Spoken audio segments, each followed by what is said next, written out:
Feelings లేవు. నాకు అసలు నువ్వంటే ఇష్టమే లేదు. సో ప్రేమ దొంగే, పెళ్లి దొంగే.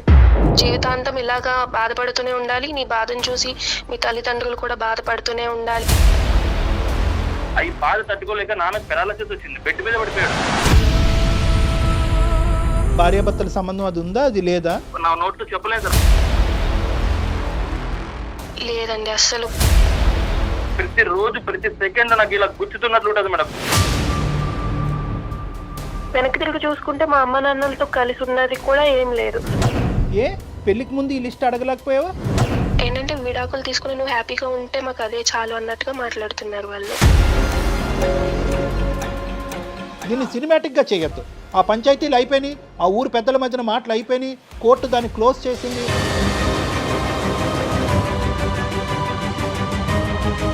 అదే మా నాన్నని బెడ్ మీద చేసిన తర్వాత నాకు జీవితం అయితే నేర్పించింది. ఇప్పుడైతే మాట్లాడినా కూడా మాట్లాడటం లేదు సార్.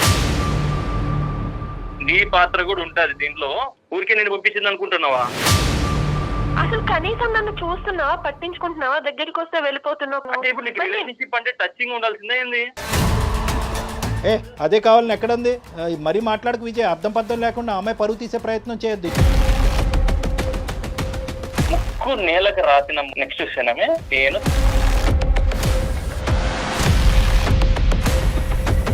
విజయ్ అది ప్రాబ్లం అని నువ్వు అనుకుంటున్నావు, తను అనుకోవట్లేదు. తను ఎందుకు ఇన్వాల్వ్ చేస్తున్నావు అంటోంది. కాదు విజయ్, ఎలా కరెక్ట్ విజయ్, ఎలా కరెక్ట్ విజయ్? ఇది నేను జీర్ణించుకోలేకపోతున్నాను. ఎలా కరెక్ట్ విజయ్? ఈరోజు గీత తల్లిదండ్రులు కడుపును పుట్టడం అనేది పాపమా? తను చేసిన పాపమా?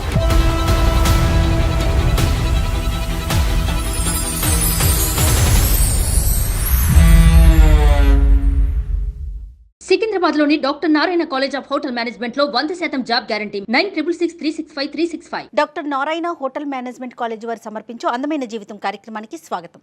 నమస్తే కళ్యాణ్ గారు. కళ్యాణ్ గారు, మనకి గీత అని మెయిల్ చేశారండి.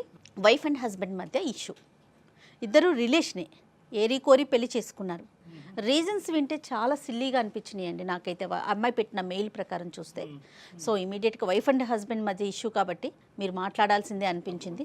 తను నెంబర్ మనకి పాస్ చేసింది, నేను ఒకసారి కాల్ చేసేస్తాను.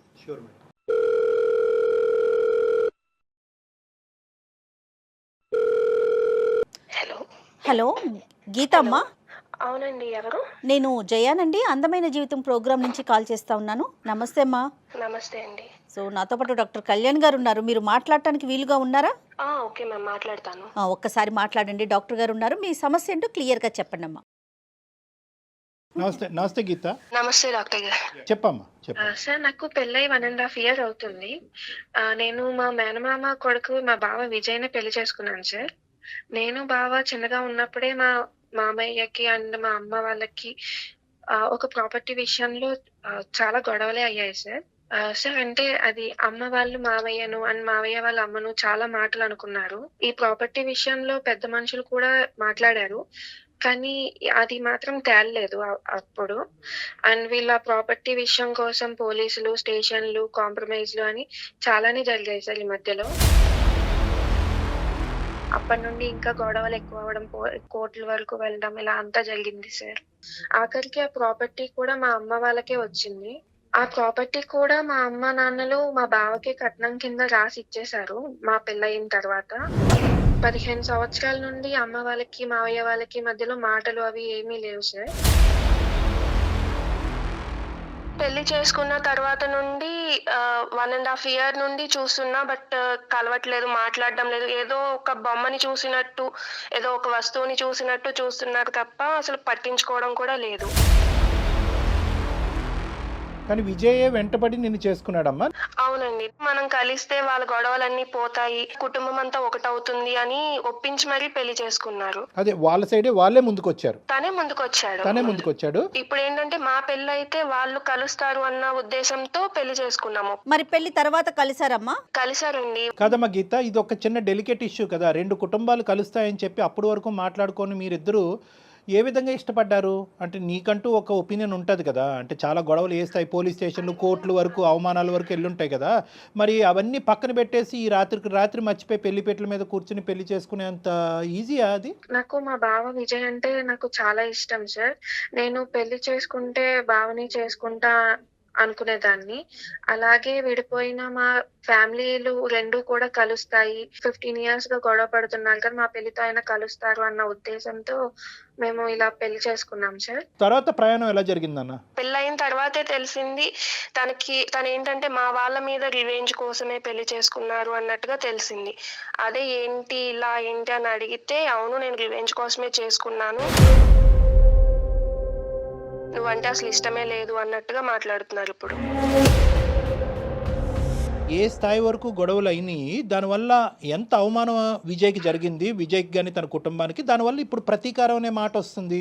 అంటే ఏదైనా కూడా ప్రతీకారం తీసుకోవటం అనేది తప్పు మాటే, కానీ గొడవ ఏ స్థాయి వరకు వెళ్ళింది అనేది వివరాలు ఉన్నాయి నీ దగ్గర? వాళ్ళు కోర్టుల దాకా వెళ్ళి కంప్లైంట్స్ ఇచ్చి మధ్యవర్తి మధ్యలో పెట్టడము, ఆ టైంలో కూడా పోలీసులది ఇంటికి రావడం. ఓ ఓకే ఓకే. ఇంకా మా అమ్మ వాళ్ళు అనకూడని మాటలు చాలానే అన్నారు మావయ్య వాళ్ళని. అవన్నీ విని తట్టుకోలేక మావయ్య గారికి కూడా పెరాలసిస్ అవి వచ్చాయి. ఈ విపరీతమైన సంఘటనలు జరిగి ఎంతకాలం అయింది? ఇంకా అంత పదిలంగా ఉన్నాయా అబ్బాయి మనసులో? అంటే ఎప్పుడు జరిగింది ఇది? ఒక 10 years బ్యాక్ అయ్యింది సార్ ఇవన్నీ. అంటే తను కూడా ఇంటికి రావడం, ఈ గొడవల్లో ఇన్వాల్వ్ అవ్వడం, అంటే వాళ్ళ డాడీకి ఇలా అయిన తర్వాత కోర్టుల చుట్టూ తను కూడా తిరగడం, ఇలా అంతా జరగడం వల్ల తను ఇంకా బాగా గుర్తుపెట్టుకున్నాడు. అండర్స్టూడ్. అయితే మరి అది ఏ మాత్రం నీకు కొద్దిగా కూడా కించంతు కూడా కనిపించలేదమ్మా? అంటే అతని మనసులో ఇది ఎక్కడన్నా దాగుందేమో అని చెప్పి ఆ థాట్ రాలేదా నీకు? లేదండి, తను మాట్లాడే మాటలు అవన్నీ విన్నాక నాకు ఏమనిపించిందంటే తను ఇంకా మేము కుటుంబాలు కలవాలి అని అనుకున్నారు అన్నట్టుగా అనిపించింది తన మాటలన్నీ విన్నాక. ఆలోచించింది ముందు అంటే కొంచెం బానే ఉన్నాము.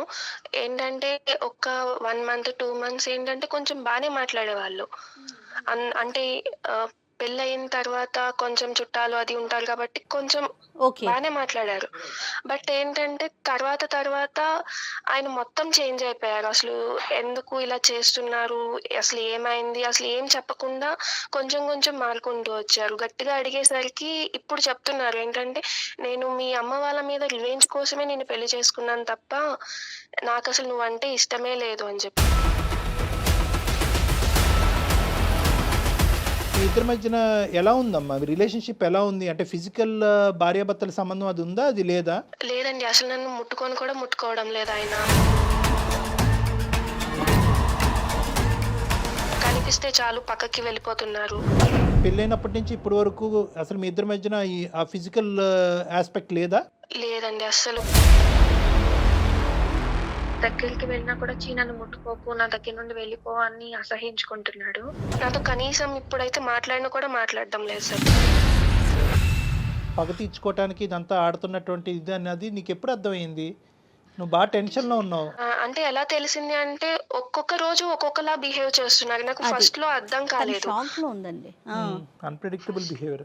చెప్పమ్మా. ఫస్ట్ లో అర్థం కాలేదు అసలు ఏం మాట్లాడుతున్నారు, ఏంటి, ఎందుకు ఇలా ఉంటున్నారు అనేది అర్థం కాల. మేబీ చాలా రోజుల తర్వాత కలిసారు కదా పేరెంట్స్ ని, ఏమన్నా కొంచెం గుర్తొచ్చాయా ఏంటి అన్న ఒపీనియన్ లో నేను ఉన్నాను. కానీ ఆయన మొత్తానికి దీని మీదే ఇదే గుర్తు పెట్టుకుని పెళ్లి చేసుకున్నారు అన్న విషయం నేను అసలు తెలుసుకోలేకపోయా. రోజుకి కొంచెం గొడవలు అవ్వడం వల్ల అది కొంచెం తెలుస్తుంది అసలు ఎందుకు ఇలా ఉంటున్నారు ఏంటి అని అడగడం వల్ల కొంచెంగా చెప్తున్నారు ఆయన, నేను ఎలాగే ఎందుకోసమే చేసుకున్నాను, మీ వాళ్ళ మీద రివెంజ్ తీసుకోవడం. ఎలా ఉన్నారు గీత? వాళ్ళు నీతో ఎలా ఉంటారు? వాళ్ళు మొత్తం నాకే సపోర్ట్ చేస్తున్నారు. వాళ్ళ మనసులో ఏం బాధ లేదమ్మా? గతం జరిగినటువంటి గొడవలు, ఆ బాధ ఇప్పుడు మీ ఆయన పెట్టుకున్నంత ఇదిగా వాళ్ళు పెట్టుకోలేదా? లేదండి, వాళ్ళు ఏంటంటే కలిసిన తర్వాత వాళ్ళు మా అమ్మ వాళ్ళు అత్తయ్య వాళ్ళ ఇంటికి రావడం, అత్తయ్య వాళ్ళు మా అమ్మ వాళ్ళ ఇంటికి వెళ్ళడం అంతా బానే ఉంది. వాళ్ళు కూడా నాకే సపోర్ట్ చేస్తున్నారు. సరే, ఇప్పుడు ఏమంటాడు అంటే ఇంతేనా జీవిత ప్రయాణం? ఇంతేనా అంటే నువ్వు అలా సఫర్ అవుతూనే ఉండాలి, అతని దగ్గర నుంచి ఎటువంటి support, emotional bond, physical relationship ఏది ఉండదు, ఇలా ఎండగట్టినట్టు ఇలా బతకాలా జీవితాంతం? అదేనా అతని ఉద్దేశం? అవునండి, నేను ఆల్రెడీ అప్పటికీ అడిగాను, నీకు ఇదే ఉద్దేశం ఉంటే ఇప్పటి వరకు బాధ పెట్టింది సరిపోదా అని చెప్పి కూడా అడిగా. లేదు, నువ్వు జీవితాంతం ఇలాగా బాధపడుతూనే ఉండాలి, నీ బాధను చూసి మీ తల్లిదండ్రులు కూడా బాధపడుతూనే ఉండాలి అన్నట్టుగా అంటున్నారు. సో బావా నువ్వు ఈ పెళ్ళి అనేటటువంటి కారణం నిమిత్తం మీరిద్దరు మళ్ళీ మాట్లాడుకోవటం అనేది ఆల్మోస్ట్ 1.5 year అంటే 8 years తర్వాతే మాట్లాడుకోవటం మీరు దగ్గర అలా ఏం కాదు, ఒక 1 year గా ప్రేమించుకుని పెళ్లి చేసుకున్నాము. పెళ్లి చేసుకున్నాక 1.5 year అయింది ఇప్పుడు. నేనేమనుకున్నానంటే ఇంతగా డైరెక్ట్గా రారా అని చెప్పి వెంటబడి పెళ్లి పెట్టల మీద డైరెక్ట్ కూర్చున్నారు అనుకున్నా. కాదు, 1 year జర్నీ చేశాడు. 1 year జర్నీ చేసిన తర్వాత అంటే కూడా తను ప్లాన్డ్ గానే ముందుకెళ్ళాడు, ముందుగానే అనుకున్నాడు ఇట్లా చెయ్యాలి ఇది సినిమాల్లో చూస్తుంది అట్లానే ఉంది కదండి. కదమ్మా, ఇప్పుడు నువ్వు మాకు ఈ మెయిల్ పంపించడానికి కారణం ఏంటి తల్లి? అంటే ఏ విధంగా మేము అంటే అడ్రస్ చేయగలం అన్నది, అంటే నువ్వు ఒకప్పుడు అతను ఒప్పుకుంటే ఏంటి, ఒప్పుకోకపోతేనేంటి, 2 సైడ్లు ఓకేనా నీకు? ఎలా ఉంది నీ పరిస్థితి ఏంటి చెప్పు? ఇప్పుడు నా పరిస్థితి ఎలా ఉందంటే నేను ఆఖరికి విడాకుల కోసం కూడా అడిగాను. బట్ ఏంటంటే నువ్వు ఇలా జీవితాంతం ఇలాగే ఉండాలి, నేను నిన్ను ముట్టుకోను, ఇంకొకరు నిన్ను ముట్టుకోవడానికి వీల్లేదు అన్నట్టుగా అంటున్నారు.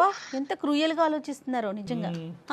ఇంకేమైనా ఫిజికల్ అబ్యూస్ ఏమైనా ఉందమ్మా? అంటే కొట్టడం కానీ లేదంటే లేదండి, అలాంటిది ఏం లేదు. ఓన్లీ ఏంటంటే మాటలతో మాత్రమే బాధ పెడుతున్నారు. అంటే ఇది అప్పుడు జరిగినటువంటి గొడవ ఒక ఎత్తు అయితే కనుక ఇప్పుడు కన్న కూతురునే జీవితాన్నే పనంగా పెట్టినటువంటి పరిస్థితి ఏర్పడింది. మరి అస్సలు తగ్గరే మీ పేరెంట్స్ ఏమంటున్నారు? వాళ్ళు వచ్చి మాట్లాడారు, అడిగారు. బట్ ఏంటంటే మా బావ దగ్గర నుండి ఒక్క రెస్పాన్స్ కూడా లేదు. మీరు ఇలాగే ఉండండి, మా డాడీకి మా డాడీ ఎంత బాధపడ్డారో మీరు అంతే బాధపడాలి. ఏం చెప్పినా కూడా కన్విన్స్ అవ్వట్లేదు వాళ్ళు. కాదు నాన్న, ఇప్పుడు గీత రెండు డోర్స్ ఓపెన్ అయ్యే ఉన్నాయి కదా. అంటే either he has to give you divorce and let you go free, or నిన్ను హ్యాపీగా నీ జీవితం నిన్ను బతకనివ్వాలి, లేదంటే అతను మారే వచ్చి మీ ఇద్దరు కలిసి ప్రయాణం చేయాలి. ఈ రెండేనా? ఈ రెండింటికి ఓకే నువ్వు? ఓకే అండి, నాకు ఎలా అయినా పర్లేదు. తను మారితే ఇంకా మంచిది. తను మారినా ఓకే, తను మారను నేను ఇలానే ఉంటానంటే తన బతుకునేదో అమ్మాయి బతకనిస్తే తన దాన్ని తను చూసుకుంటాను అంతే. డివోర్స్ తీసుకుంటానంటే మీ పేరెంట్స్ ఓకేనా అమ్మా? దానికి ఒప్పుకోరేమోగా పెద్దవాళ్ళు. మా మావయ్య వాళ్ళు మార్పించడానికి చాలా ట్రై చేశారు. వాళ్ళకి కూడా ఇష్టం లేదు ఇలా డివోర్స్ తీసుకోవడం, అది అంతే ఇష్టం లేదు. కానీ మా అమ్మ నాన్నకైతే ఓకే, ఎందుకంటే నేను ఇక్కడ ఇబ్బంది పడుతున్నాను కాబట్టి మా అమ్మ నాన్న కొంచెం నా గురించి ఆలోచించి వాళ్ళు ఏంటంటే విడాకులు తీసుకుని నువ్వు హ్యాపీగా ఉంటే మాకు అదే చాలు అన్నట్టుగా మాట్లాడుతున్నారు వాళ్ళు. అంటే తనకు అర్థం కావట్లేదు, ఇంకా షాక్లోనే ఉంది. ఏంటి ఇప్పుడు కొట్టడు అని చెప్పి ఉండాలా, కొట్టడు తిట్టడు అని చెప్పి ఇక్కడ ఉండాలా, లేదంటే ఉక్కిరి బిక్కిరి వాతావరణం క్రియేట్ చేస్తున్నాడని చెప్పి ఇక్కడి నుంచి పారిపోవాలా? ముందు నువ్వు వెనకతలు గొయ్యి అమ్మాయి పరిస్థితి. ఇప్పుడు సమాజం బయటకు వెళ్ళింది అనుకోండి, ఆడపిల్ల ఏమో అంత చక్కగా ఉంటాడు విజయ్, ఉద్యోగం చేసుకుంటున్నాడు, పువ్వుల్లో పెట్టి చూసుకుంటాడు, నీకేం మాయరోగం అమ్మాయి, ఎందుకు వదిలేవని అంటారు. సో ఇప్పుడు at the end of the day ఈ అమ్మాయి ఇక్కడ ఉండలేదు, బయటకు వెళ్ళి సమాజానికి సమాధానం చెప్పుకోలేని పరిస్థితి. అయినా కానీ డివోర్స్ అడుగుతున్నావు, చాలా ధైర్యంగానే అడుగుతున్నావు. Hats off. ఆ ఒక్క విషయానికి నిన్ను మెచ్చుకోవాలి. ఎందుకంటే చాలామంది ఆడపిల్లలు సరే ఇక్కడే తేల్చుకుంటాను నా లెక్క, ఇంకేముంది ఇలా కట్టబెట్టారు కాబట్టి ఇంకెలాగే బ్రతుకుతుంటాను. అట్లీస్ట్ నువ్వు బాగా మాట్లాడుతున్నావు, ఆ విధంగా ఆలోచిస్తున్నావు. కానీ అతను ఎంతవరకు దాన్ని అంగీకరిస్తాడు అనేది మనం చూద్దాం. మరి అతనితో మాట్లాడదామా? విజయ్తో మాట్లాడదాం. ఏమా మాట్లాడదామంటావా గీత? ఓకే అండి, మాట్లాడదాము. కనెక్ట్ చేసినప్పుడు ఒక మాట చెప్పు, ఇట్లా అందమైన జీవితం డాక్టర్ కళ్యాణ్ గారు ఉన్నారు అనేసి. ఏమా? ఓకే అండి, ఓకే చెప్పి కనెక్ట్ చేసి చూద్దాం, ట్రై చేసి చూద్దాం. Okay. The person you are speaking with has put your call on hold. Please stay on the line. Hello hello బావా, మన మధ్య ఉన్న ప్రాబ్లం కి ఏదైనా సొల్యూషన్ దొరుకుతుందేమో అన్న ఉద్దేశంతో సుమన్ టీవీ అందమైన జీవితం ప్రోగ్రామ్ కి అప్రోచ్ అయ్యాను. సార్ వాళ్ళు కాల్లో ఉన్నారు, ఒకసారి సార్ వాళ్ళతో మాట్లాడవా బావా? నువ్వు ఎందుకు అక్కడికి? ఎందుకు సంసారం నువ్వు వీధిలో పెడుతున్నావు ఏంటి? నేను ఎక్కడ పెట్టాను? ఆల్రెడీ నువ్వే తీసుకొచ్చావు కదా వీధిలోకి, ఇంకా నేనేం పెట్టడం? ఏదైనా ఉంటే మూసుకొని వచ్చి ఇంటికి వచ్చి మాట్లాడు. విజయ్, సారీ నాన్న, నేను డాక్టర్ కళ్యాణ్ చక్రవర్తి, సుమన్ టీవీ అందమైన జీవితం నుంచి కార్యక్రమం నుంచి మాట్లాడుతున్నాను. నేను నా పక్కన జయ గారు కూడా ఉన్నారు. అమ్మాయి ఏంటంటే ఒక ప్యానిక్లో ఉంది విజయ్. అంటే ఏంటంటే ఇప్పుడు ఎంతో ఇష్టపూర్వకంగా పెళ్లి చేసుకుంది, అన్ని గొడవలైనా కూడా కుటుంబం మధ్యన ఆ స్థాయి పోలీస్ స్టేషన్ గడపలు తొక్కినటువంటి స్థాయి గొడవలైనా కూడా మీరిద్దరూ ప్రేమించుకుని 1 year ప్రయాణం చేసిన తర్వాత ఇప్పుడు పెళ్ళైనటువంటి 1.5 year జర్నీలో మధ్యలో మీరు ఏంటంటే కనుక నాకు పూర్తి స్థాయిలో నువ్వు అంటే పూర్తి ఏంటండి 100% నాకు ఇష్టం లేనటువంటి పెళ్లి, కష్టమైన పెళ్లి, కేవలం రెవెంజ్ గురించే చేసుకున్నాను అనే మాట అన్నారంట. అది ఆ అమ్మాయి ఇంకా జీర్ణించుకోలేకపోతుంది. ఆ అమ్మాయికి పదాలు కూడా రావట్లేదు, తన బాధను మాకు ఎక్స్ప్రెస్ చేయడం కూడా తనకు అర్థం కావట్లేదు. నీ వర్జన్ ఏంటి నాన్న అసలు? విజయ్, ఏం జరుగుతుంది ఇక్కడ? సార్ యాక్చువల్గా ఏమైందంటే సార్, మాది చిన్న కుటుంబం సార్. నేను అమ్మ నాన్న ఉండేవాళ్ళము. నాకు 6 years ఉన్నప్పుడు ఒకసారి మా మా అత్తమ్మ వచ్చింది సార్. సారీ, అత్తమ్మ కాదు, సోకల్ అత్త. అమ్మని పదం కోల్పోయింది సార్. తను వచ్చి ఒక రోజు మా నాన్న పేరు ఉన్న ల్యాండ్ మొత్తం కావాలని అన్నరాని మాట్లాడి అనింది సార్. తను నా నోట్తో చెప్పలేను సార్, అలాంటి బూతులు మాట్లాడింది సార్. ల్యాండ్ కావాలని మా నాన్న పేరు మీద ఉన్నా కూడా తనకే కావాలని చాలా ఇబ్బంది పెట్టింది సార్. అన్నరాని మాట్లాడి అనింది సార్. అనిన తర్వాత మా నాన్న అంటే మా తాత వాళ్ళ పెద్ద మనుషులు అందరూ కూర్చోబెట్టి తనతో చెప్పారు సార్, ఇది మంచి పద్ధతి కాదు అండి, అన్నా చెల్లెలు బంధము, సో మీరు ఇలా చేయడం తప్పు అంటుంది. పెద్ద మనుషులు కూర్చోబెట్టిన పంచాయతీలు చేశాం సార్ మేడం. గ్రామంలో మొత్తం వాళ్ళంతా పెద్ద మనుషులతో చేయించాం. ఓకే ఓకే, అన్ని ప్రయత్నం చేశారు. ఇక కాంప్రమైజ్ అవ్వట్లేదు మేడం. ఎలా అయినా తనకి ఆ ల్యాండ్ కావాలని అలా కూర్చొనే ఉంది తను. అదేలే విజయ్. ప్రతిరోజు మేడం మా అమ్మ నమ్ముతారు నమ్మరు మీరు, ప్రతిరోజు ఏడ్చింది మేడం. అవి బాధ తట్టుకోలేక నాన్నకు పెరాలసిస్ వచ్చింది, బెడ్ మీద పడిపోయాడు. తనకి బాత్రూమ్కి వెళ్ళాలన్నా ఇక్కడ ఏ చిన్న వెళ్ళాలన్నా ఒక పర్సన్ కావాలి. అబ్బా, దీన్ని తట్టుకోలేక మేడం రోజు రోజుకి తనకు వేరే డిసీజ్ వచ్చి చీమలు కుట్టే మేడం. చీమలు తన బెడ్ మీద వెళ్ళేవాడు. అర్థం చేసుకోండి ఎలాంటి సిచ్యువేషన్ లో ఉన్నాడు మా నాన్న ఆ టైంలో. అదేలే విజయ్. ఓకే, ఆ సిచ్యువేషన్ నాకు తెలుసు మేడం. ప్రతిదీ నేను ఫేస్ చేశాను. నాకు ఆ తర్వాత పోలీస్ స్టేషన్ లోకి వెళ్ళాం మేడం. పోలీస్ స్టేషన్ చుట్టూ తిరిగాం, కోర్టు చుట్టూ తిరిగాం. వాళ్ళకి వచ్చింది మేడం, కేసు గెలిచారు వాళ్ళు. తర్వాత అదే ల్యాండ్ కట్నం మీద నా పేరు మీద రాశారు మా అత్తయ్య. సో మీది మీకు వచ్చేసింది, అంటే దేని వల్ల అయితే ఇబ్బంది పడ్డారో అది మీకు వచ్చింది, అంతే కదండి. ఫైనల్ గా కోర్టుకు వెళ్ళినా జరగనటువంటి కార్యక్రమం పెళ్లి జరిపించింది. సర్లేండి, పోన్లేండి. ఈ బాధ ఎవరు పెట్టుకుంటారు మేడం? ఈ బాధ నేను నాకు తెలుసు మేడం. మీకు ప్రతి రోజు ప్రతి సెకండ్ నాకు ఇలా గుచ్చుతున్నట్లు ఉంటుంది మేడం. మీ బాధను అసలు ఎవ్వరం తగ్గించలేమండి. అది నిజంగా ఫేస్ చేసిన వాళ్ళకే తెలుస్తుంది. కానీ అసలు గీతకి ఏం సంబంధం ఇందులో? మీరు అది చెప్పండి. సంబంధం అన్నప్పుడు మేడం, ఇప్పుడు మా అత్త మా నాన్నకి అలా అన్నప్పుడు అక్కడ ఎవరు మేడం సఫర్ అయింది? నేనే కదా మేడం. అయితే మా అత్తకి నేను శాడిజం చూపిస్తా, అక్కడ సఫర్ అవ్వాల్సింది తనే కావాలి. ఇప్పుడు నేను ఇలా సంసారం చేయకోకుండా తనతో ఇలా ఉండడం వల్ల మా అత్తకి ఎంత మెంటల్ గా ఉంటుంది చెప్పండి. టచ్ చేయకోకుంటే నువ్వు పగ తీర్చుకోవాలనుకుంటే తీర్చుకోలే. కానీ ఈ ఐడియా ఎప్పటి నుంచి వచ్చింది నీకు? అంటే ప్రేమించినప్పటి నుంచే ఉందా, లేదంటే ప్రేమించటం కూడా నాటకమేనా, పెళ్లి ఒకటే నాటకమా? తనపై నాకు ఎలాంటి ఫీలింగ్స్ లేవు, ఎలాంటి బ్యాడ్ ఒపీనియన్ కూడా లేదు సార్. సో ప్రేమ కూడా దొంగ ప్రేమే. దొంగ ప్రేమ ఏం కాదు సార్. మరి ఆ లెక్కన ఈ లెక్కన ఈ రెండిట్లో ఏదో ఒకటే తేలాలి. నీ ప్రేమ దొంగదా, లేదంటే పెళ్ళి ఒకటే దొంగ? నువ్వు వాస్తవానికి ప్రేమించినప్పుడు నీకు ఈ పగ తీర్చుకోవాలనేటువంటి ఆలోచన అప్పుడు రాలేదు. పెళ్లి చేసుకున్న తర్వాత బహుశా నువ్వు ఏం చూసావో ఏం విన్నావో నాకు తెలియదు, కానీ పగ అనేటటువంటి ఆలోచన అప్పుడు వచ్చిందా? ప్రేమించుతున్నప్పుడే, మీరిద్దరు కలిసి ప్రయాణం చేస్తున్నప్పుడే అప్పుడే వచ్చిందా? నేను చిన్నప్పుడే అనుకున్నా సార్, ఎలా అయినా మా అత్త మీద ప్రతీకారం తీర్చుకోవాలనుకున్నా. సో ప్రేమ దొంగే, పెళ్లి దొంగే. 1.5 year బట్టి మోసం చేస్తున్నావు, ఎండగడుతున్నావు అనుకున్నావు, కానీ ఇది 1.5 years + 1 year అనమాట. అంటే 2.5 years బట్టి ఆ అమ్మాయికి చుక్కలు చూపెడుతున్నావు నువ్వు, అంతే కదా విజయ్? ఏం సాధిద్దామని విజయ్? మా అత్త ఏం చేసిందంటే సార్, మొత్తం ఊర్లో అందరూ పంచాయతీ చేసి మొత్తం మా నాన్న క్యారెక్టర్ బ్యాడ్ చేసింది సార్. తను ఇలా అంట మా నాన్నకి ఇలా అయిన తర్వాత మా అమ్మ పైన ఎంత బ్యాడ్ ఒపీనియన్ చేసిందంటే మొత్తం ఊర్లో వాళ్ళంతా ఏంటి మీ అమ్మ ఇలా, మీ నాన్న ఇలా అని ప్రతి ఒక్కరు అలా అడుగుతుంటే ఎలా ఉంటుంది సార్ నాకు?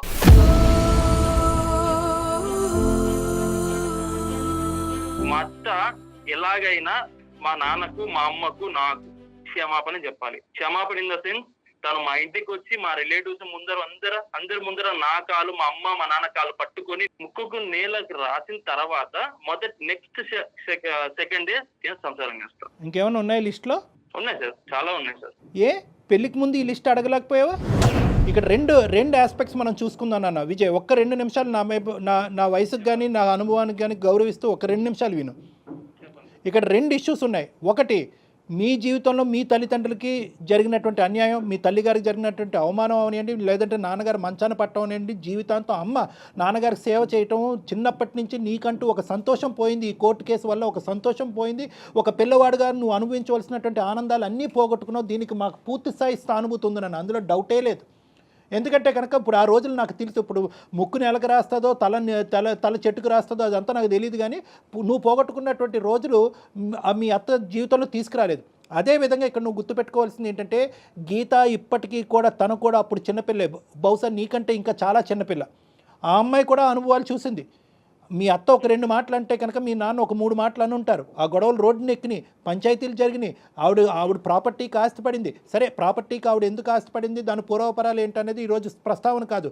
గీత కూడా అనుభవించలేదని నువ్వు అనుకుంటున్నావా? గీత, నువ్వు చెప్పమ్మా, మీ ఇంట్లో ఎలాంటి ప్రాబ్లమ్స్ ఫేస్ చేశారో అప్పుడు అసలు నీకు తెలుసా, ఊహ ఉందా?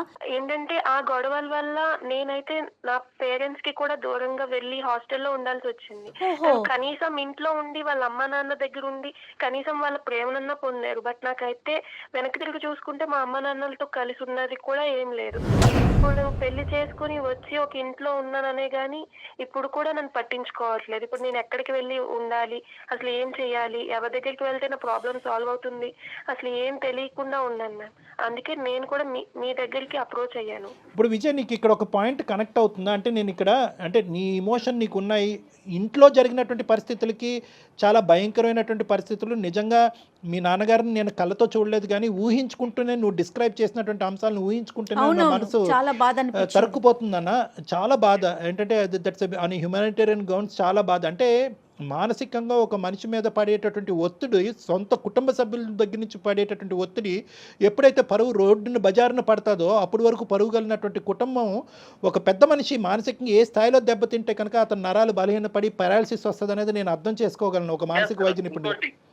ఇంకోటి ఎలా అంటే సార్, నేను పడిన శోభ కంటే తను ఇప్పుడు ఇంకా 1% సార్ ఇంకా ఉండే తను 1%. అది ఎలా డిస్క్రైబ్ చేస్తావమ్మా విజయ్? సార్ నేను ఫేస్ చేస్తా సార్, నాకు తెలుసు సార్. ఇప్పుడు మీరు అదే నా సిచ్యువేషన్ లో మీరు ఉంటే ఇలా కాంప్రమైజ్ అయ్యేవారు. ఎవరున్నా కూడా బాధే, ఓకే. కానీ ఆ బాధ తర్వాత ఆ బాధ వల్ల ఏర్పడేటటువంటి ప్రతీకార ధోరణిలోనే నీ వ్యక్తిత్వం నా వ్యక్తిత్వం అనేది డిఫరెంట్ ఉంది నాన్న. బాధ అందరిది ఒకటేనన్న. ఈరోజు నువ్వు ఇది తూకం వేయద్దు. ఆ అమ్మాయి ఎంత బాధపడింది, ఈరోజు ఆ అమ్మాయి బహుశా ఈ ఇంట్లో ఉంటే కనుక ఆ అమ్మాయి నిన్ను వచ్చి ప్రేమించి ఆ అమ్మాయి పగ తీర్చుకోవచ్చు కదా. కానీ ఆ అమ్మాయి ప్రేమకు దూరం అయింది. తల్లిదండ్రులు ముందుగా ఆలోచించి ఈ గొడవలన్నింటి మధ్యన ఆడపిల్ల ఉండకూడదు అనేటటువంటి ఉద్దేశంతో హాస్టల్లో పెట్టారు. తన ప్రేమను మిస్ అయింది కదా. బహుశా ఏంటంటే ఆ అమ్మాయి ఇంట్లో ఉండుంటే కనుక నీకంటే వాళ్ళ తల్లిదండ్రులు పడినటువంటి బాధను నీకంటే ఎక్కువ వివరంగా చెప్పేది. ఇందాక నుంచి నాకు అర్థం కావట్లేదు, బాధపడ్డాను, కొట్లాట జరిగింది కానీ నాకు ఆ వివరాలు తెలియదు అనేది ఇప్పుడు నాకు క్లియర్ వచ్చింది. ఈ అమ్మాయిని తీసుకెళ్లి హాస్టల్లో పెట్టారు. నీ ఆలోచన శైలి తప్పు అనో లేదంటే నీ బాధ తప్పు అని అనట్లేదు, కానీ నువ్వు వెళ్ళేటటువంటి యాక్షన్ ప్లాన్ ఏదైతే ఉందో అది మానవతా దృక్పథం నుంచి చాలా దూరంగా వెళ్ళిపోతుంది. చాలా దూరంగా కాదమ్మా, నువ్వు ఫేస్ చేసిన ఆ బాధ, ఆ పెయిన్ ని ఎదుటోళ్ళు కూడా ఫేస్ చేయాలని కోరుకోవటం ఎంతవరకు కరెక్ట్ చెప్పు? లేదు మేడం, నా పర్స్పెక్టివ్ లో అది కరెక్టే మేడం. అసలు ఎలా కాదు విజయ్, ఎలా కరెక్ట్ విజయ్? ఇది నేను జీర్ణించుకోలేకపోతున్నాను. ఎలా కరెక్ట్ విజయ్? ఈ రోజు గీత తల్లిదండ్రులు కడుపును పుట్టడం అనేది పాపమా? తను చేసిన పాపమా?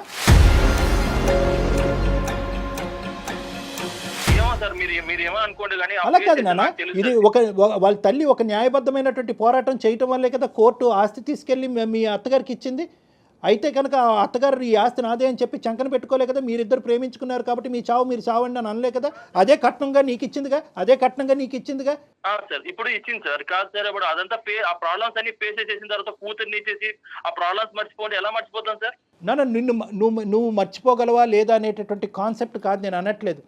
ఇది ఎప్పుడు చల్లారుతుంది? నేను జీవితాంతం ఇలాగే ఉంటాను, వాళ్ళ కడుపు నువ్వు పుట్టినందుకు నువ్వే ఎలా బాధపడాలి, నువ్వు బాధపడుతూ ఉంటే కనుక వాళ్ళు నరకం అనుభవించాలి, నేను విడాకులు ఇవ్వను, చస్తే ఇక్కడే చావు అనేటటువంటి పద్ధతి ఏంటి నాన్న? ఎప్పుడు చల్లారుతుంది నీ పగ? అసలు నీ పగ అనేటటువంటి దానికి మీనింగ్ ఉందా? మా నాన్న బైక్ ఎక్కి నేను ఇది ప్రపంచం చూశాను సార్. అదే మా నాన్నని బెడ్ మీద చేసిన తర్వాత నాకు జీవితం ఏదో నేర్పించింది. నువ్వు ప్రతిసారి నేను ఒక మ్యారేజ్ అనేటటువంటి కాన్సెప్ట్ గురించి మాట్లాడుతుంటే గీత ఇందులో ఎలా ఇన్వాల్వ్డ్, గీత పరిస్థితి ఏంటి, గీత ఫ్యూచర్ ఏంటి, నీ పగ ఎప్పుడు చల్లారుతుంది అంటే కనుక నువ్వు వెంటనే మీ తండ్రి గారి దగ్గర తీసుకెళ్తున్నావు. నేనేం మాట్లాడలేను. మీ నాన్నగారి యొక్క పరిస్థితిని ఈరోజు తీసుకొస్తే నేనేం మాట్లాడలేను. ఆ గొడవలు అలా అయినాయి, ఆ మానసిక ఒత్తిడి అతనికి గురయ్యారు, దానికి సానుభూతి చూపెట్టడం తప్ప మీ నాన్నగారి యొక్క పరిస్థితిని నేను మార్చలేను, భగవంతుడు మార్చలేడు, ఎవరు చేయలేరు ఇది. కానీ దానికి ఇలా చిక్కుముడిగా ఒకదానికొకటి కలుపుకుంటూ పోతూ గీత మీద పగ తీర్చుకుంటూ మీ అత్త మీద పగ తీర్చుకుంటూ ఎప్పటికి ఎండ్ అవుతుంది? ఈ ఎండ్ పాయింట్ ఏంటి? నీ కడుపు ఎప్పుడు చల్లారుతుంది? దీనివల్ల ఇంకో కాన్సెప్ట్ కూడా నేను చెప్తున్నాను. నీ టోన్లో కూడా ఎక్కడ నాకు హ్యాపీనెస్ కనిపించట్లేదు నాన్న. నువ్వు పగ తీర్చుకుంటున్నాను అని కాల్ ఎగరేస్తున్నావు కానీ ఎక్కడ నీ టోన్లో కూడా హ్యాపీనెస్ లేదు. నువ్వు సఫర్ అవుతున్నావు. నీ జీవితం ఇటువంటి పెళ్లి జరగాలి, ఒక ప్రేమ లేనటువంటి పెళ్లి చేసుకుంటూ ఆ ప్రేమలో పగే కాన్సెప్ట్గా ముందుకెళ్ళిపోవాలనేది నువ్వు ఎప్పుడన్నా వర్ణించుకున్నావా, ఎప్పుడన్నా అనుకున్నావా? నా లైఫ్ అయినా పర్లేదు సార్, నాకు లైఫ్ అయినా పర్లేదు, తను మాత్రం అలా అవ్వాల్సిందే సార్. నాకు నాకు 100% పెడితే తను 200% మా అత్త సఫర్ అవ్వాలి. అయ్యేంత వరకు నా లైఫ్ ఏమైనా పర్లేదు సార్.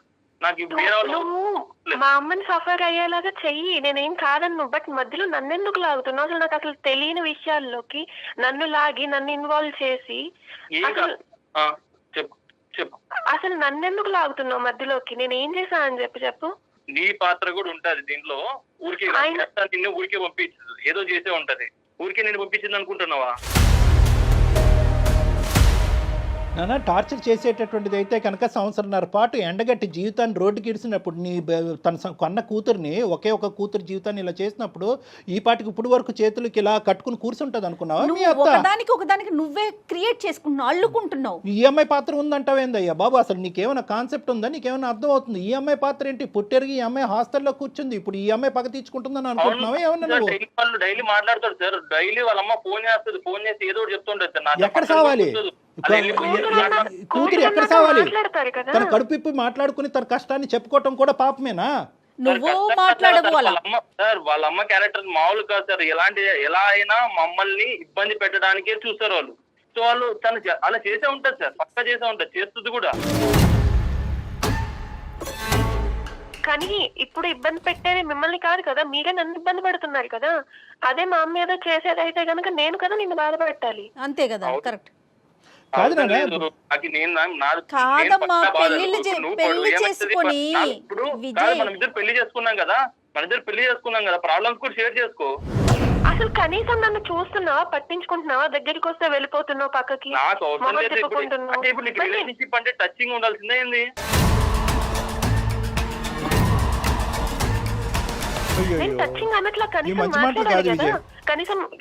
ఇది నాగరికంలో మాట్లాడే మాటలు కాదు విజయ్. టచ్ కావాలి అనేటటువంటి కోరుకోవటం తప్ప ఒక ఆడపిల్ల భర్త దగ్గర నుంచి తప్ప విజయ్? నీ డెఫినేషన్ ఏంటి? రిలేషన్షిప్ ఒక భాగం అంతే సార్, కానీ అదే కావాలనేది తప్పు. అదే కావాలని ఎక్కడుంది? మరీ మాట్లాడకు విజయ్. అర్థం పద్ధం లేకుండా అమ్మాయి పరువు తీసే ప్రయత్నం చేయొద్దు. నేను ఫేస్ చేస్తున్న ప్రాబ్లం తను షేర్ చేసుకోవాలా లేదా? విజయ్, అది ప్రాబ్లం అని నువ్వు అనుకుంటున్నావు, తను అనుకోవట్లేదు. తను ఎందుకు ఇన్వాల్వ్ చేస్తున్నావు అంటోంది. ఇలా ఫేస్ అవుతున్నా కదా, వాళ్ళ అమ్మకి పోయి చెప్పచ్చు కదా, ఇలా అయింది మేడం, ఇలా అయిందమ్మా, ఇలా అయింది. విజయ్ ఏమంటున్నాడంటే వెళ్ళి తను కాలు పట్టుకొని వాళ్ళ అమ్మ నాకు చెప్పమను, అయిపోయా వెళ్ళని కూడా. మనం ఇప్పుడు కంక్లూజన్కి వస్తున్నాం. ఒకే పాయింట్ విజయ్, నీ కండిషన్ ఏంటి? నీలో ఒకటైతే నాకు బాగా అర్థమైంది, ఇప్పటికీ కూడా ఈ అమ్మాయి అంటే కొద్దిపాటి ప్రేమ ఉంది. నీకు ప్రేమ లేదు అని నేను అనుకోవట్లే. లేదంటే కనుక ఇంత 2.5 years పాటు నువ్వు కపట నాటకం ఆడే అంత కెపాసిటీ నీకు లేదు, కానీ ఎంతో కొంత ప్రేమ ఉంది. కానీ ఇప్పుడు ఏంటంటే కనుక ఇప్పుడు ఈ పెళ్ళికి వాళ్ళ అమ్మ ముందుకు వచ్చి చెప్పేటటువంటి క్షమాపణకి ముడిపెట్టావు, అంతే కదా? నీ కండిషన్స్ ఏంటి? మీరిద్దరూ హ్యాపీగా ఉండాలంటే నీ కండిషన్స్ ఏంటో ఒకటిసారి నాకు చెప్పు. ఇప్పుడు మా అత్త మా మామ ఇద్దరు వచ్చి మా బంధువులు మా రిలేటివ్స్ అందరి ముందర మా ఇంటి దగ్గరకు వచ్చి నా కాళ్ళు, మా అమ్మ కాళ్ళు, మా నాన్న కాళ్ళు పట్టుకొని క్షమాపణ చెప్పి ముక్కు నేలకు రాసిన నెక్స్ట్ క్షణమే నేను తనతో కాపురం చేస్తాను. ఇది నా కంక్లూజన్ సార్. ఇది చేసిన తర్వాత నేను తనతో హ్యాపీగా ఉంటా, గీతతో. నువ్వు హ్యాపీగానే ఉంటావు, గీత హ్యాపీగా ఉంటుందా నీతో? వాళ్ళ తల్లిదండ్రుల చేత ఇవన్నీ చేపించేది అంటే ఇండైరెక్ట్గా ఈ మంత్రం వేసినా ఆ మంత్రం వేసినా ఒకేలాగా ఉంది ఇక్కడ పద్ధతి. ఇప్పుడు ఏంటంటే ఇప్పుడు నువ్వు ముందుకు రావట్లేదు, రేపొద్దున గీత వాళ్ళ తల్లిదండ్రులు చేసి నానా చాకరీ చేపిస్తుంది. ఇప్పుడు ఆ అమ్మాయి ఏమంటుంది కాన్సెప్టు? ఆ అమ్మాయి ఇప్పుడు నీ కండిషన్ నువ్వు చెప్పే, ఆ అమ్మాయి కండిషన్ కూడా చెప్తాను విను. ఏమండి, మనిషి మారి పద్ధతిగా వస్తే కనుక నేను కంటిన్యూ అవుతా, లేదంటే తూర్పు తిరిగి దండం పెట్టమనండి, వాడు నాకు అక్కర్లేదు, నాకు డైవర్స్ ఇవ్వండి అని చెప్పింది. అంతేగాని ఆ అమ్మాయి వచ్చి కావాలంటే మా అమ్మ నాన్న వచ్చి అతను కాలమే పడతాడు, గుమ్మం మీదకి వచ్చి ముక్కు తలో నేలకు రాస్తారు, ఈ కాన్సెప్ట్లు ఏమో ఆ అమ్మాయి చెప్పలేదు. అర్థమైందా? సో ఇక్కడ వినండి ఒక్క నిమిషం వినండి. ఈ కథ కంచికెళ్ళింది అనేటటువంటి విధంగా రెండు కుటుంబాలు ముందుకు వచ్చినాయి. ఎవరైతే కనుక పగా కోపంతో రగిలిపోవాల్సినటువంటి మీ తల్లిదండ్రులే అటువైపు వాళ్ళని క్షమించి ముందుకు వచ్చారు. నువ్వు వాళ్ళ కడుపును పుట్టినటువంటి నువ్వు ఈ అమ్మాయిని ఒక 6 నెలల్లో సంవత్సరం పాటు ప్రేమించి నీ ఇష్టపూర్వకంగానే పెద్దల సమక్షంలో పెళ్లి చేసుకున్నావు. ఎన్ని కేసులు పెట్టుకున్నా నేను డైవర్స్ ఇవ్వను, ఏమని చేసుకుని నేనైతే నాతోనే కాపురం చేయాలి, నాతోనే బాధలు పడాల్సిందే తనంతే. గీత, ఇప్పుడు ఈ కాన్సెప్ట్ ఇప్పుడు కొత్త కాన్సెప్ట్ ఏం కాదు. 1కి 10 సార్లు నీతో చెప్పాడంట మీ అమ్మ నాన్న వచ్చి కాళ్ళు పట్టుకుని క్షమించాలి అనేటటువంటిది. ఇది మీ పేరెంట్స్ వరకు తీసుకెళ్లారా? ఒకప్పుడు అదే తీసుకెళ్ళి ఉంటే కనుక నీ ఉద్దేశం ఏంటి, మీ పేరెంట్స్ ఉద్దేశం ఏంటి? సార్ వాళ్ళనైతే నేను అడగలేను సార్. నేను ప్రేమించి తనని పెళ్లి చేసుకున్నా. ఇప్పుడు తనంటే నాకు ఇష్టము. ఇప్పుడు నేను వెళ్ళి చెప్పమంటే చెప్తారు, బట్ మరీ ఆయన చెప్పిన విధంగా అంటే కొంచెం నేను వాళ్ళకి చెప్పలేను సార్. క్షమాపణ అంటే నేను చెప్పించగలను. నాకు కూడా ఏంటంటేనమ్మా గీత, నాకు కూడా ఇది గుచ్చుకుంటుంది. అంటే నేను కూడా ఈ విధంగా మాట్లాడకూడదు, ఎందుకంటే ఒక టెక్నికల్గా ఒక సైంటిఫిక్ పద్ధతిలో మాట్లాడవలసినటువంటి డాక్టరు తప్పొప్పులు అప్పటి నుంచి జరిగినటువంటి గొడవలు ఏ స్థాయి వరకు వెళ్ళినాయి అనేటటువంటిది ఆలోచించకుండా కేవలం మీ తల్లిదండ్రులను వచ్చి క్షమాపణ చెప్పమన్నమ్మా పెళ్లి తూతూ కలిసిపోతారు అనేటటువంటి పద్ధతి కరెక్ట్ కాదేమో అని నాకు అనిపిస్తుంది. కానీ ఒక పెళ్లిని కాపాడటం గురించి 1000 అబద్ధాలు ఆడాలి, ఒక పెళ్లి జరగటం గురించి 1000 అబద్ధాలు ఆడాలి అని చెప్పి మన పెద్దలు అన్నారు. బహుశా ఏంటంటే కన్న కూతురు ఒకే ఒక్క ఆడపిల్ల నువ్వు, మీ తల్లిదండ్రులు ఇన్ని మెట్లు దిగి ఇక్కడికి కూడా వస్తారేమో అనేటటువంటి నా నమ్మకం అమ్మ. నేను అడగవలసినటువంటి పద్ధతిలో మీ తల్లిదండ్రులతో నేను మాట్లాడతాను. ఇక్కడ క్షమాపణ ఎవరు ఎందుకు చెప్పాలి, చెప్పవలసినటువంటి అవసరం ఏంటని చెప్పి వీళ్ళు మళ్ళీ 15 సంవత్సరాలు గతం అన్ని గొయ్యి తవ్వుకున్నారు అనుకోండి, వీళ్ళిద్దరిని కలపడం కాదు, ఆ 2 కుటుంబాలను విడదీసిన వాళ్ళం అవుతాం మన అందమైన జీవితం. కాబట్టి ఇది అది కాదు. ఇది ఏంటంటే కనుక గతం గతః, whatever has happened in the past has happened. ఈ పెళ్లి కలవాలి అంటే కనుక, ఈ పెళ్లి ముందుకెళ్ళాలి, ఇద్దరు జీవితాలు బాగుపడాలి అంటే కనుక పగా ప్రతీకారాలు అనేటటువంటి పదాలు పెళ్లి అనేటటువంటి దాంట్లో వినిపించకూడదంటే కనుక అతను పెట్టినటువంటి కండిషన్ క్షమాపణ.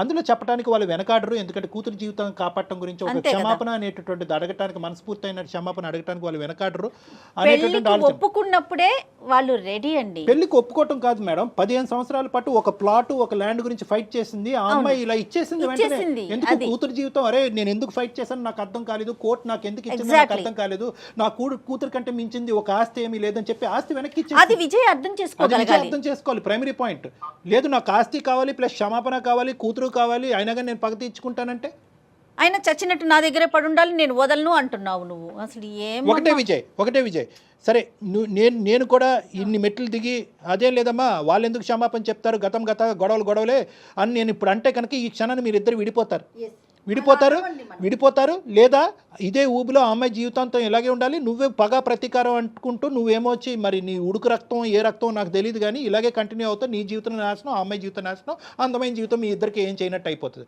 కాబట్టి నేనేంటంటే ఆ కాన్సెప్ట్స్ అన్ని తీసి పక్కన పెట్టేసి ఒక కన్న కూతురు కన్నటువంటి ఒక తల్లిగా ఆ పెళ్లిని కాపాడటం గురించి ఆవిడ సారీ చెప్పడానికి రెడీ చేపిస్తాను అనే బాధ్యత నేను తీసుకుంటున్నాను. కానీ నువ్వు దీన్ని పెద్ద సినిమాటిక్గా చేయొద్దు ప్లీజ్ విజయ్, దీన్ని సినిమాటిక్గా చేయొద్దు.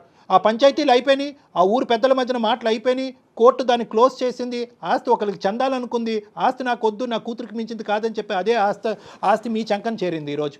ఇటువంటి పరిస్థితుల్లో నువ్వు ఒక మెట్టు దిగాలి. క్షమాపణ అంటే ఆవిడ చెప్పిస్తాను, కాదు సార్ మీరు చెప్పింది ఇప్పుడు నాకు బాగా అర్థమైంది, తల్లి తర్వాత తల్లి లాంటిది మా అత్త, నాకు ఆ క్షమాపణ కూడా అక్కర్లేదు అనే పెద్ద మనసుతో నువ్వు ముందుకు వస్తావా, ఐఎమ్ వెరీ హ్యాపీ.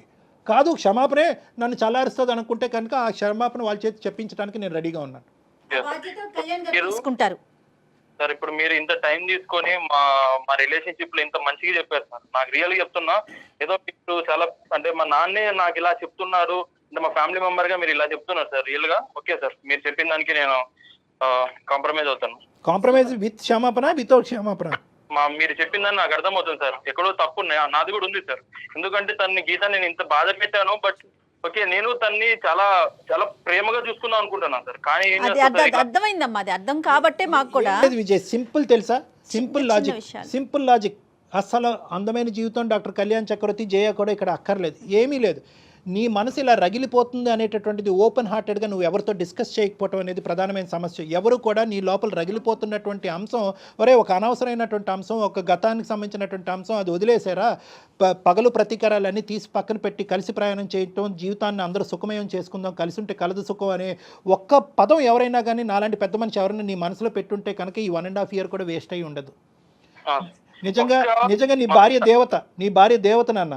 ఎందుకు అంటే కనుక ఆ అమ్మాయి మొత్తం చెప్పినటువంటి దాంట్లో కేవలం వణికిపోతూ భయపడుతూ ఏడుస్తూ మాట్లాడిందే కానీ ఎక్కడ కూడా నా భర్త శాడిస్టానో, లేదంటే నా భర్త పనికిరాని వాడనో, లేదంటే పగ తీర్చుకుంటున్నాడు, గతానికి సంబంధించినటువంటి పగ తీర్చుకుంటున్నాడు అనేది చెప్పిందే కానీ నువ్వు ఒక శాడిస్టానో ఒక భయంకరమైన డిస్క్రిప్షన్ ఎక్కడ ఇవ్వలేదు నీ గురించి. ఓపిక పట్టింది, వాళ్ళ తల్లికి చెప్పిందే కానీ ఎక్కడ కూడా ఈ గొడవలు పెరిగేటటువంటి విధంగా వాళ్ళ తల్లి వచ్చి మీ జీవితాల్లో ఇన్వాల్వ్ అవ్వకుండా అక్కడ కూడా జాగ్రత్త పడింది. అన్ని విధాలుగా జాగ్రత్త పడినటువంటి ఒక గొప్ప స్త్రీ నన్ను నీ భార్య, అది ఎప్పటికీ నువ్వు అర్థం చేసుకోవాలి. అవును సార్, డెఫినెట్ గా నేను యాక్సెప్ట్ చేస్తాను సార్. కానీ వాళ్ళతో ఒక్కసారి చెప్పాను సార్, మా ఫ్యామిలీ వాళ్ళకి అంతే, మా అమ్మకి మా నాన్నకి మా అత్త ఒక్కసారి చెప్పానండి. ఏమో మనకు తెలియదు, ఈ పాటికే చెప్పేసుకున్నారేమో వాళ్ళు అంత హ్యాపీగా మాట్లాడుకుంటున్నారంటే. సరే, నీ కోరిక మేరకు నేను ఒక్కసారి ఇరువైపుల తల్లిదండ్రులతో ఒకసారి మాట్లాడతాను. వాళ్ళందరూ కూర్చుని నీతో పాటు మాట్లాడతారు. వాళ్ళందరి మధ్యన ఎటువంటి విద్వేషాలు వైషమ్యాలు లేవు అని చెప్పి క్లియర్ కట్గా నీకు చెప్తారు. అప్పుడు నీ మనసు అప్పుడు చల్లబడుతుంది, మీరు హ్యాపీగా ప్రయాణం చేస్తారు. ఓకేనా? నేను టేకప్ చేస్తాను, నేను మాట్లాడతాను, ఇరువైపుల తల్లిదండ్రులతో నేను మాట్లాడతాను. Thank you. ఓకే అమ్మా. విజయ్, ఎప్పుడు జరిగిపోయిన చెడుని వదిలేయాలమ్మా, దాంట్లోంచి మంచిని తీసుకునే ముందుకెళ్ళాలి. అదే కదా జీవితం. చూడు, ఒక ఆడపిల్ల నీకోసం ఎంత బాధపడతా ఉంది. దయచేసి ఆలోచించు. ఒక్కసారి మనం కౌన్సిలింగ్లో కూర్చుందాం. నువ్వు, మీ పేరెంట్స్, అట్లానే మన గీత వాళ్ళ పేరెంట్స్ అందరూ కలిసి ఒక్క సెషన్ ఒక్కసారి కళ్యాణ్ గారిని మీట్ అవ్వండి. దాని తర్వాత మనం ముందుకెళ్దాం. ఏమా? Okay ma'am. Right Vijay. All the best అమ్మా, హ్యాపీగా ఉండండి. గీత, థ్యాంక్ యూ మా. Thank you ma'am. Kalyan garu, ఇంత ఫాస్ట్గా తను రియలైజ్ అవుతాడు అనుకోలే. అతని లోపల ఈ యాంగిల్ అలాగ అతన్ని ముంచేసి అలా ముందుకు తీసుకెళ్ళండి. తీసుకోరా, పగ తీర్చుకోరా అని అంతరాత్మ ఏమని చెప్తుందంటే, పగ తీర్చుకో అని చెప్తుందే కానీ ఇటువైపు ఒక కనికరంతో చూడాలి, నా భార్యని చూడాలి, ప్రేమించినటువంటి ఒక ఆడపిల్లని, ఎటువంటి సంబంధం లేనటువంటి ఒక ఆడపిల్లని. నేను ఇందాక ఒక మాట అన్నాను కదా, ఆ తల్లిదండ్రులు కడుపును పుట్టడమే ఈ అమ్మాయి చేసుకున్న శాపం. సో ఇదన్నీ కూడా, ఇవన్నీ రియలైజేషన్ పాయింట్స్. ఇవేం చేసినాయి అంటే కనుక స్లోగా పగ అనే తెర తీసేసి అతనికి రియలైజ్ చేసినట్టుగా చేసినాయి. ఇక్కడ నా స్థానం అక్కర్లేదు మేడం. ఎవరైనా ఒక పెద్ద మనిషి కూర్చుని ఈ రెండు పదాలు అతని బ్రెయిన్లో పెట్టుంటే కనుక ఇది ఎప్పుడో అయ్యేదేమో. కానీ మీరు యాక్సెప్ట్ చేసి ఆమెతో క్షమాపణైనా చెప్పిస్తానన్నారు చూడండి, నాకు హ్యాపీగా అనిపించిందండి. ఎందుకంటే ఏం చేస్తాం, ఇప్పుడు కాపురం నిలబడాలి కదా. దాని తర్వాత ఏదన్నా అవుతుందా అంటే దాన్ని మనం ఎక్కడ ఊహిస్తాము? ఏం కళ్యాణ్ గారు? కరెక్ట్ జయ గారు. రైట్ అండి. నమస్తే. నమస్తే జయ గారు, థ్యాంక్ యూ. సంతోషం. సికింద్రాబాద్ లోని doctor Narayana college of hotel management లో 100% జాబ్ గ్యారంటీ. 966365365365.